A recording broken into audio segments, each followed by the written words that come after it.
Now at 6, a slow road to rebuilding communities leveled by one of the worst wildfires in Bay Area history. It's a good neighborhood, it really is. Why some areas have struggled to come back and how fire crews are working to prevent the next major fire. Plus, a shocking shakeup at the top of Oakland's police department. Sometimes we need to evaluate, is it us or is it them? How officers are reacting to the resignation of Chief Floyd Mitchell. And the Bay Area keeps racking up Nobel Prize winners, but their excitement comes with a warning about the impact of federal research cuts. The message is it's potentially a disaster. And later. Boy, I got to tell you, this is going to be a hell of a show. Fleet Week heats up despite the government shutdown, and that includes the music. We'll introduce you to a South Bay marching band. We're small but mighty. Hoping to steal the show. This is CBS News Bay Area with Juliette Goodrich. Good evening, I'm Devin Feely. Juliette is off tonight. Now this evening we have a look inside the struggle to rebuild neighborhoods that were leveled by one of the most destructive wildfires in Bay Area history. 8 years ago today, the Tubbs Fire ignited near Calistoga and destroyed thousands of homes across Napa, Sonoma, and Lake counties. Over the next few weeks, it burned more than 36,000 acres, destroyed over 5,800 homes and other buildings, and killed 22 people. Parts of Santa Rosa look completely different today. Kenny Choi talked to residents in the Coffee Park neighborhood who remember that day, and others who are now part of a new community.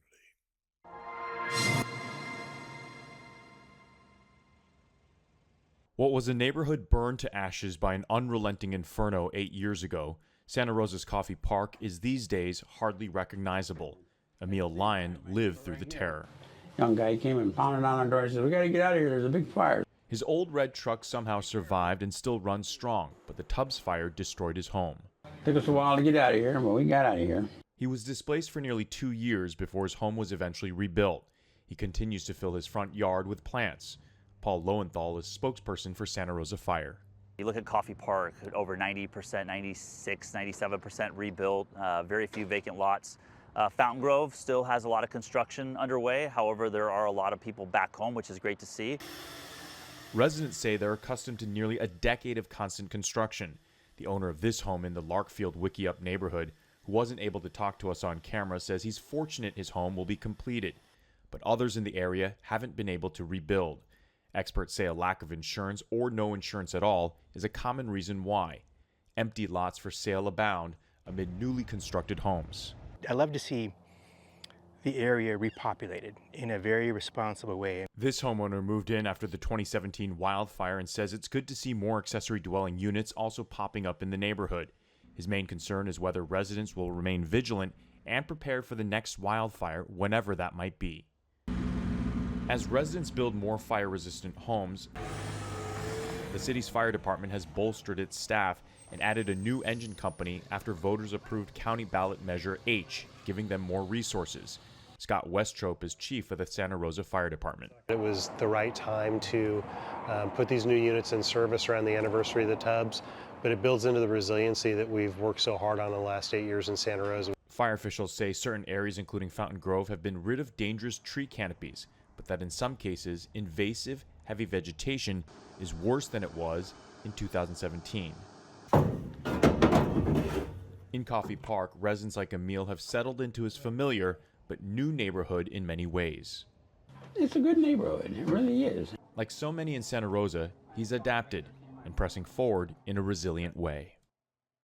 Fire investigators ultimately determined that the Tubbs fire was caused by an electrical system that was not owned by PG&E. However, a portion of PG&E's $13.5 billion settlement for other wildfires did go to victims of the Tubbs fire as well. Now, since then, PG&E has made major improvements to their system. The goal, of course, is to prevent future tragedies. And one of the main things that the utility did was to put about 1,000 miles of power lines underground. That, of course, reduces the wildfire risk and makes their service more reliable at the same time. PG&E focused their efforts on high fire risk areas. You can track the progress online. Each of those dots represents an open project, and PG&E says that by the end of next year, it expects to have 1,600 miles of underground power lines. An arrest has been made 9 months after the deadly Palisades fire tore through Los Angeles neighborhoods. It is one of the most destructive wildfires in the city's history. The Palisades fire killed 12 people and destroyed nearly 6,000 homes.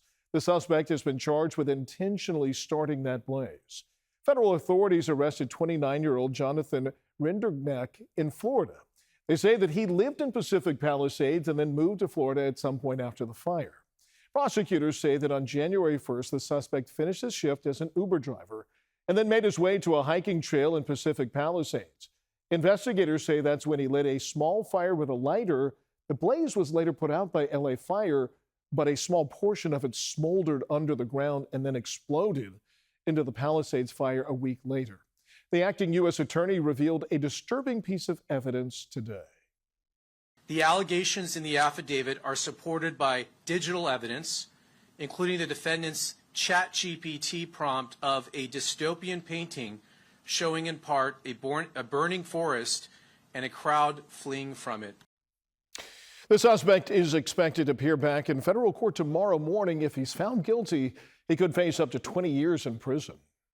And now to a developing story. A disturbing discovery inside of a San Francisco home. Police say that 4 people were found dead during a welfare check. They're calling the deaths, quote, suspicious.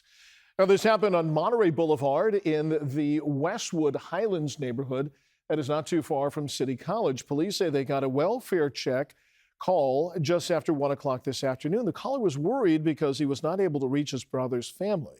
Police say the 4 bodies were found inside of the home. The names of the victims have not been released. Police say they consider this an isolated incident and say at this point there does not appear to be any threat to the community. A surprising shakeup in Oakland. Police Chief Floyd Mitchell has been on the job for only about a year and a half, and he has already decided to leave. The city made that announcement today, saying that Mitchell will stay on the job until December 5th. He was sworn in under former Mayor Sheng Tao in May of 2024. He came to Oakland from Lubbock, Texas. He was hired after Tao had fired the previous police chief, Laron Armstrong. The head of the Oakland Police Officers Association calls the department a revolving door. Every single rank in this organization continue to leave every month at a very troubling number. Not only just police officers, but you have supervisor, commanders, and now chief of police. And I think that I challenge the mayor and the council to create a plan to retain the talent. Now, under his leadership, Oakland has seen crime fall 30%. Mitchell hasn't said why exactly he is resigning. The announcement does come one day after new Mayor Barbara Lee gave her State of the City address. In that speech, she talked about partnering with the police department and what they're doing to bring crime down.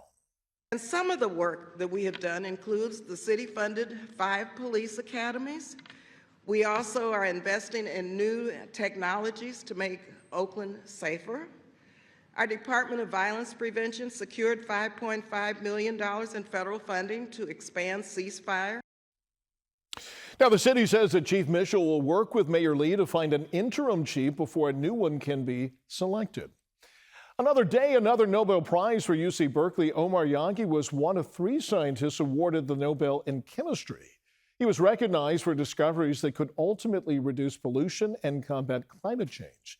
Now, just yesterday, John Clark was among 3 scientists to win the Nobel Prize in physics. He was honored for research that laid the foundation for advancements in quantum computing and sensors. UC Berkeley has a long track record of scientific success, but that might now be in jeopardy. John Ramos explains how federal funding cuts could impact future scientific breakthroughs.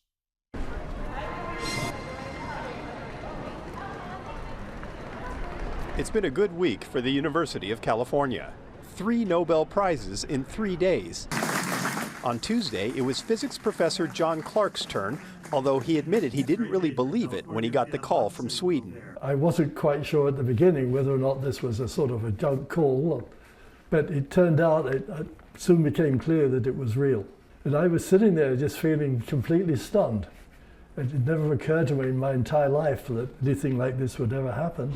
Clark worked with an international team to develop breakthroughs in quantum tunneling, which is helping create a whole new class of supercomputers. But when he began his research, he admits he wasn't sure where it would take him. It's so important to do this basic science because you don't know what the outcome is going to be. I mean, some outcomes are more important than others, but you don't know.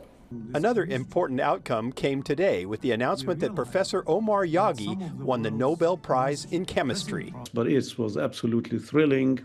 You cannot prepare for a moment like that.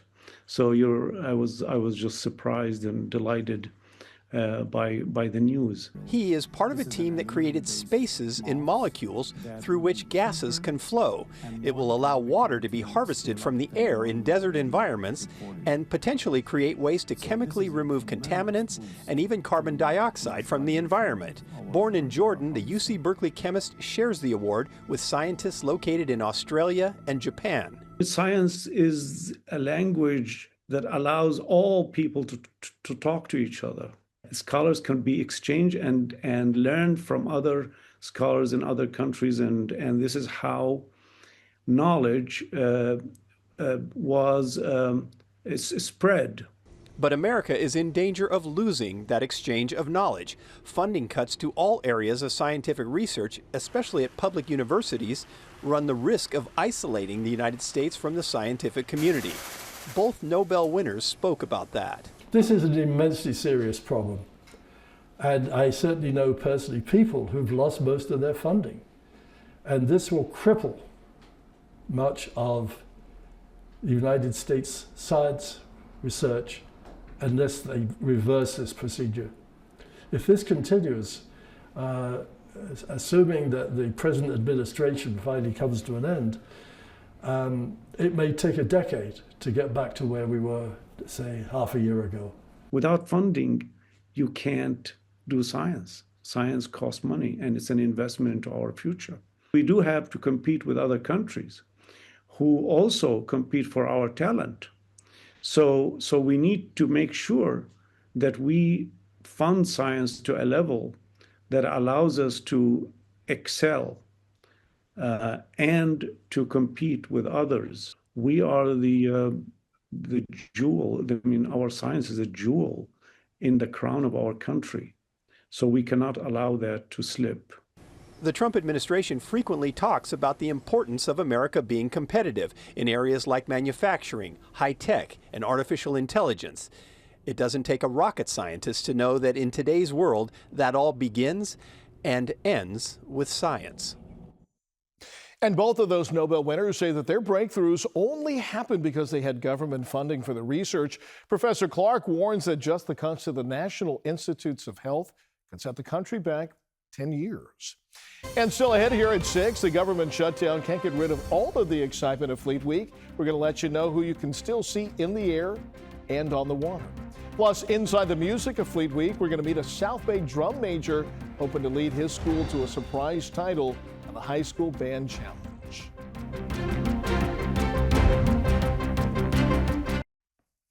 Welcome back. The snowbirds have landed. The Canadian military aerobatics team swooped into the Bay Area today for Fleet Week. Their 9 jet formations fly at speeds up to 350 miles per hour, and at times they're less than 6 feet apart.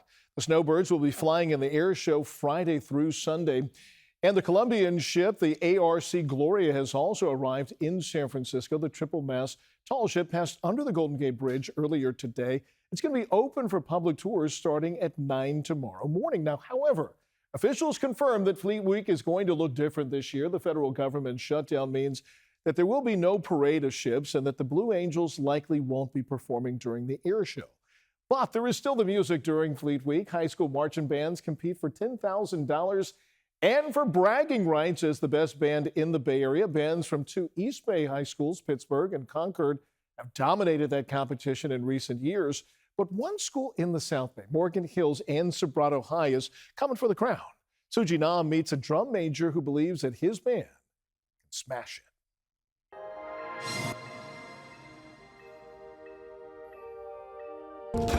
I've been playing for maybe about 7 years, you could say. It's what Suleiman Ahmadi looks forward to the most after school. Bell piece consists of some tuning slides that can help you with your tuning and fix your pitch when you're on the field. He, along with his marching bandmates at Ansobrado High School in Morgan Hill, practice for 14 hours each week. The powerful thing about practicing is like we're all with each other, and all it's really that family, that type of bond we get in marching band. And as the drum major, Ahmadi is passionate about leading.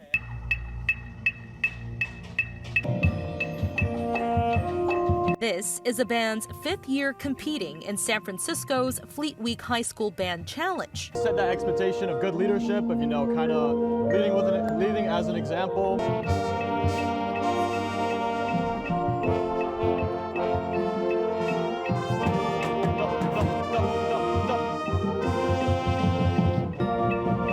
The school's theme this year, Past World, Future World.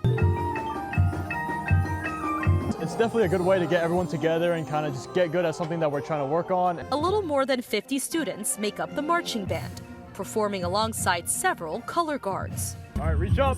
They spend hours under the sun practicing marching to the beat. We're small but mighty, and it kind of validates the hard work and the fact that quality over quantity. Greg Chambers has been the band director for more than a decade and is so proud of his students. If we were to win, it would be really exciting. I mean, we've always placed in kind of the top 3, but we love the experience, and we love that it exposes our kids to what other high schools are doing too.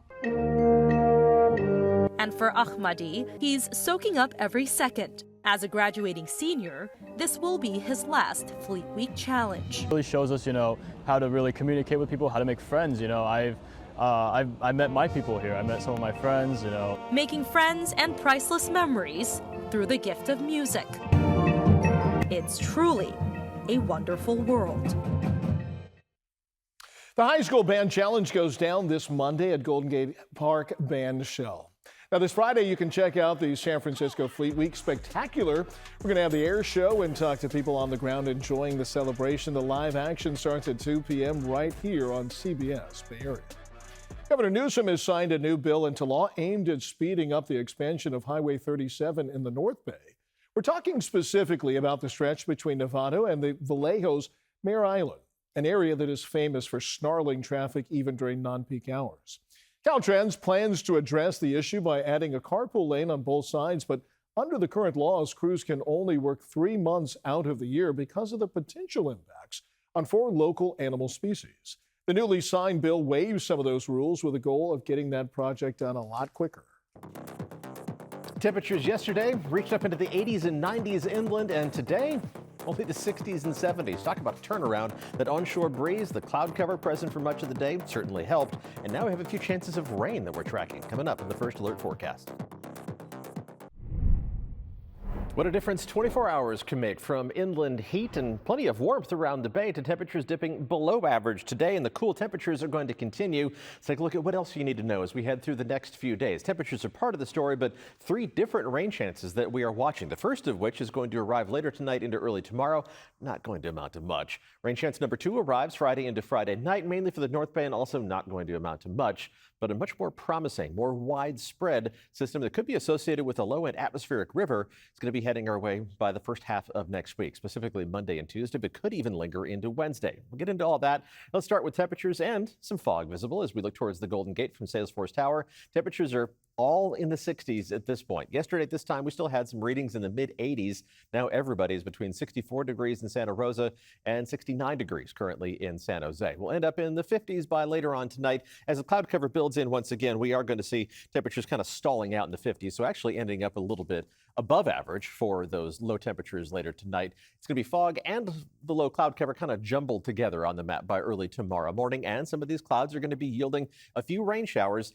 The fog is going to give way to a mix of clouds and sunshine by tomorrow afternoon, but temperatures are still going to be on the cool side once again as we head through the afternoon hours on Thursday, only reaching up into the 70s for most inland parts of the Bay Area, into the mid to upper 70s around San Jose. That'll actually be one of the warmer spots for the entire Bay Area, along with 77 degrees in Antioch, but only mid-70s east of the Oakland Hills, 60s and 70s around the Bay, and 60s at the coast, with a mix of upper 60s and low 70s for the North Bay. Cloud cover probably a bit more stubborn there, which is why your temperatures are going to be more limited compared to other parts of the Bay Area. Now let's talk about the rain chance that's going to be heading our way. This is Futurecast through 5 o'clock tomorrow morning, which shows a narrow little band of showers making its way in from the Pacific. Just a little ripple in the atmosphere, finding enough moisture that as it squeezes the atmosphere overhead, we're going to produce a few very light rain showers. Don't be surprised if you get a few sprinkles on the windshield as you're making your way out the door to work. But again, they're not going to amount to much more than a trace of rain, and it's gone by 11 o'clock tomorrow morning. But the next system is going to be heading our way. We stay dry for the rest of tomorrow. We stay dry to start the day on Friday, but then a few showers starting to make their way into the North Bay by Friday, about midday. The best chance of measurable rain is going to be north of the Golden Gate, so I don't think it's going to interfere with the Fleet Week air show on Friday afternoon around the Golden Gate and around the bay itself. But there's another rain chance that's headed our way even farther down the line. This is the one that could be associated with the low-end atmospheric river. Starting to see some agreement from the long-range forecast models, the American and European both painting a wet scenario on Monday, and then they disagree about Tuesday. The European model keeps the rain going while the American dries us out. European model is the much more skilled model when it comes to these scenarios, so that's the way we're tilting the forecast. But when you're talking about the days 5, 6, and 7 of the 7-day forecast, that's why we're showing you both. Things could still go in either direction. Temperatures aren't going to change much. Inland, we're even going to dip down more. By early next week, we're talking about high temperatures inland only in the 60s, with that rain, of course, not only wetting things down, but keeping things cool. So a substantially cooler forecast. It's nice that the rain chances, though, are going to avoid the weekend. Saturday and Sunday both look nice. A little more cloud cover on Saturday, a little more sunshine on Sunday. Temperatures, though, even with that additional sunshine, are going to remain below average for the foreseeable future. I don't think we're going to see any warmer temperatures headed our way for at least the next 10 days, maybe even the next couple of weeks. I kind of like it chilly. Now, earlier in the week, there was a possibility of rain on Friday. It looks like maybe that shifted. It's just a little bit to the north. That's the North Bay chance of showers. Okay. Yeah. All right, Paul, thank you very much. And coming up, how Caltrain is helping power the South Bay's energy grid by pumping the brakes. For the past year, Caltrain's all-electric fleet has helped power grids across the peninsula free of charge. But now a new partnership could send millions of dollars back to Caltrain. Caltrain says that their regenerative brake technology sends back nearly a quarter of the energy that they use into the local grid. Caltrain estimates this could offset millions in energy costs each year. A bill to make this standard across California failed to pass, so Caltrain negotiated its own deal. The CBS Evening News is next here on KPIX. We're back here in 30 minutes at 7.